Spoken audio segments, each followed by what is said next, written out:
One of the things you will need to do with Excel is create data lists like the one you see here. Although you can create a list any way you want, there are certain rules that you need to follow. If you follow these rules, then you will then you will be able to extract the information from your data and even extend their functionality. Let me talk about them, and I will get back to their importance in a while.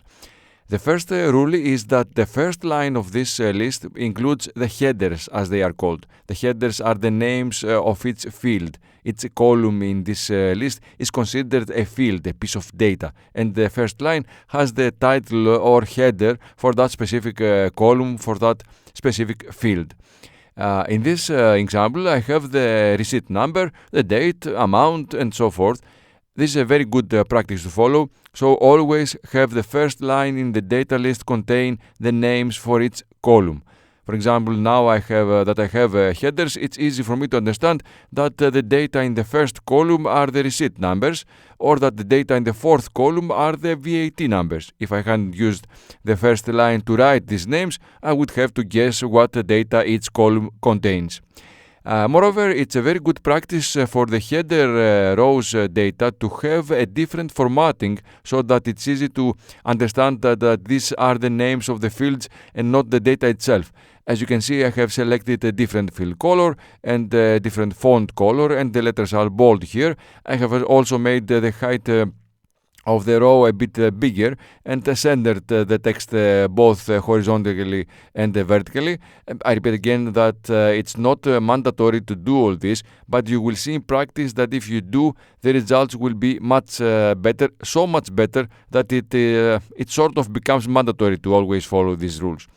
Now, in this case, I decided that to correctly record a receipt, I need the number of the receipt, the date, the amount, the VAT number that appears on the receipt, and the tax authority. Here one could say that I might need more data or less data, or I might want it in a different arrangement.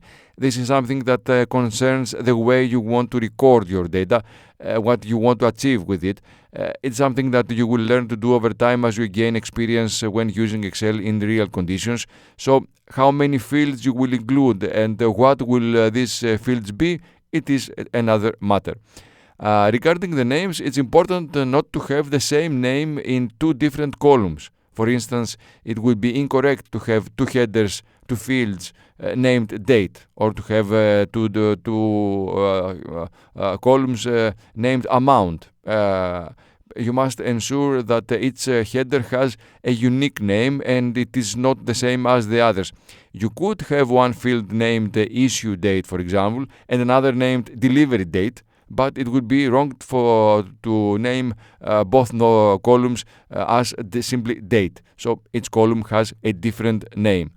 As for the data itself, you need to ensure that there are no empty rows or columns within the data. For example, if I decide that for that receipt, I want to also record a category, whether the receipt is for entertainment, clothing, footwear, or anything else, then it would be wrong to do this in column I, for example, because this would leave an empty column between the data. The correct approach is either to put this data in column H, so it's right next to the rest, or I could even create a new column between the existing ones, but fill it with data. I will select the column E, right click and choose insert. Now be careful because the formatting can be misleading. As far as Excel is concerned, at this moment, the data have been split. I have to separate these data lists, and this is not correct. What Excel sees now is that there is a data list in the area C2 to D35 and another data list in the area F2 to H35. I will select the cell E1, type a category here, and press enter. Now I have connected the area into a single data list. It's not correct to have a column empty or even cells that are empty, but I will talk about that in a moment. At least here the data is again one data list and it is connected. I will undo and undo again because it's important for you to understand this well about empty rows and columns. I will go to row 10, right click and choose insert. The same problem here too. As far as Excel is concerned, there are two data areas, one from cell C2 to G9 and the other one from C11 to G36. So Excel understands that a list ends somewhere when there is an empty row or column or when it's at the edge of the worksheet. Let me now go one step further. I will select column E, right click and click on insert. Now Excel recognizes four independent areas, one from C2 to D9, the second from F2 to H9 and the other two below. I will undo and undo again so that my data area does not have the empty row and empty column anymore. So a data area is defined by empty rows and columns. To put it another way, if I want to create a new list, a new data area, I cannot start it in column H and simply, for example, use a different color for the row that will contain the names of the fields. A new list must be started from column I or J or generally not right next to an existing one, because otherwise Excel will consider it a continuation of the same list. Also, an empty row or column should exist when you want to produce some results. Let's say I want to create a function that calculates the sum of the amounts. It would be wrong to put this function in cell C36 because it would be in contact with the list and Excel would consider this cell as part of the data. The correct practice is to use cell C37 so that this cell is independent of the list with the data. The final correct practice that you should follow is not to have empty cells within the list. Notice, for example, cell A11. The receipt number here is -1. You might think that receipt numbers cannot be -1. They are usually a positive number and quite large. So why might someone put -1 here? Let's say you have a receipt in your hands which is old and the number is not visible, or it might have been torn, or for whatever reason you do not have that specific data. So the mistake here would be to press delete and leave the cell empty. That is to create a hole in your data. The correct approach is to put some data which indicates that this is not available or it is invalid. In this case, by putting -1, which certainly does not exist on any receipt, I achieve exactly that. I'm saying that I don't have this data and I'm putting something to represent that I don't have this data.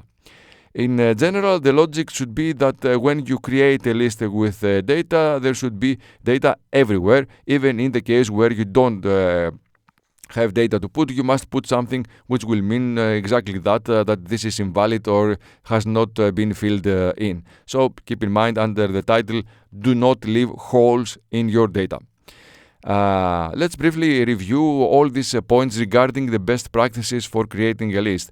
I repeat again that all these are actually suggestions. That is, in Excel you can create lists that do not follow any of these rules, but you will see that in the long run this is not the right practice and you will encounter problems that you would not have if you follow these rules. The first rule is that at the beginning of the list, the first line should contain the headers, the names of the fields, the names of the columns. All these mean the same thing. The second rule is that you do not want empty rows or columns between the data. The list should be compact. When you want to separate the list from the rest of the data and indicate that it ends somewhere, that's where you should have empty rows and columns on all sides of the data list to separate it from anything else you might have on the same worksheet. The same applies to the results. That is, if you have some functions producing results to place either below the list or to the right, left, or above the list, then these functions should also have an empty row or column from the data itself. So you need to separate the results from the data. And finally, you must avoid the empty cells, meaning you should avoid cases where you do not enter any data in some cells. You should ensure that even if you want to say that a cell has nothing, the nothing still has to be a value that exists within the data, and this is something important that you should keep in mind. If you haven't worked much with Excel until now, all this will certainly seem a bit strange. It's one of these situations where you usually make the mistake first and then understand why some things need to be done in a specific way. When you create data lists, you will find it easier not to follow these rules. You will get the work done quicker and just move on. The problems will come afterwards, when you will need to extract information from the data or change something. You will